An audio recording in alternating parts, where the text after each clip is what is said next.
I'm a millennial and I feel old already. Nice. You're a millennial and you feel Mature, old. Yeah, mature. it's been a Yeah, tough run for you millennials. It's like I know, crisis right? Tell after me about it. crisis after crisis after crisis. Like, what the hell? How do you guys navigate this thing? We just get the bad end of the stick every single time. It feels Every like think that, single I time doesn't think we it? on the stick. tail end though, something good's coming, you know, the millennials, I hope so. I hope that's so. the You feel Really like generation did. that's something gonna good's kill it. coming? You feel like something good's coming, or do you feel I like there's don't. another tsunami I don't. coming? I feel like it's a shitstorm waiting to happen. Another Ouch. shitstorm. Ouch. Yeah, there we go. Yeah, tell us. Let's And I've got a big investor group. They've bought a lot in downtown Toronto. I dabbled into the pre-con space quite a bit over the last 2 years. Obviously, I have a lot to say about that area as well. But Oh boy, yeah, I've got dabbling yeah, quite a bit in we the want to last hear about couple of it. yeah. years. That's Yeah. going to be some stories. Let's make sure we go back to that.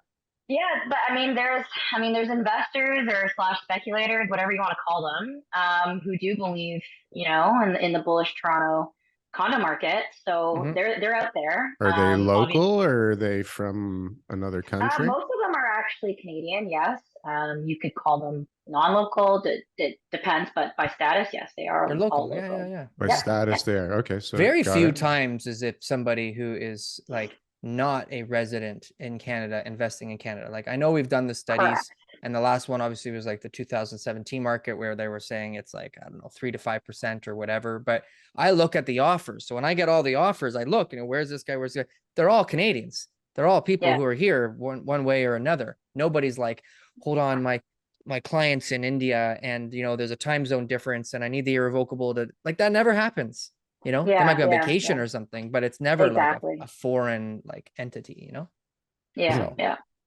did you Well, hear about so the new changes in the foreign buyer tax? It was announced this week, or not Yeah. tax, a ban, sorry. The ban. amendments. Yeah. Yeah. Yeah. I actually have, speaking of which, to this point exactly. I mean, I just picked up a client who is foreign, is on work permit, and just desperate wanted to buy. But then the ban kicked in, right, Jan 1st. And then now that the amendment just happened, we're looking into it with the immigration lawyer and the lawyers to see, can she buy right now? Because she would. And I think this sentiment is kind of something that I hear, which is different and offsetting from what you hear mostly on Twitter, which is a pretty bearish space, in my opinion. But, Hmm.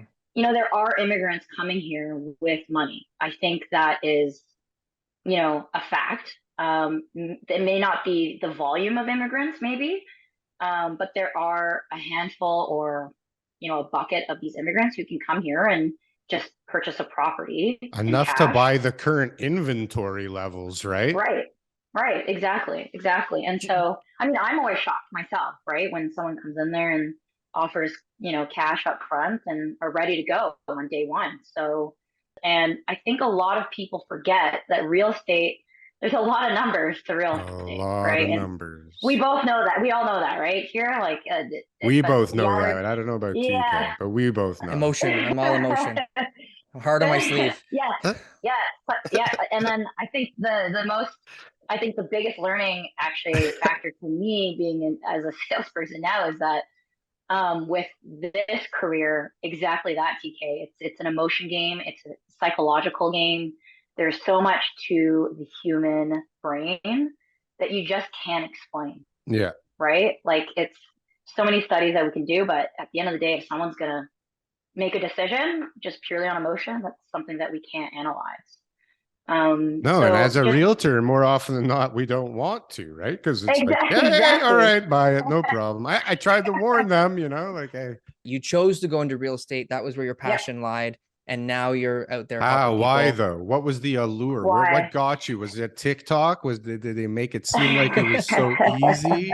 No, I'm being serious. Like, was there this allure of this easy job and quick money? No, Okay, yeah. no. I mean, like you said, like I have a lot of common sense and logic, and I think a lot of realtors who fall into that allure of that this career and this job is easy is They're completely dropping like incorrect. flies right Yeah, now. they're dropping like flies. Yeah, it's this is I'm here for the long haul. How I guess I got interested in it, my dad did buy a couple pre-cons like in the I guess the last decade or so. I've seen him go through the bad and the good. Like he was telling me stories about how he owned a downtown Toronto condo in the late 80s and how he barely, I think he lost money on Yikes. it, right? Yeah, He was yeah. struggling. It was a struggle.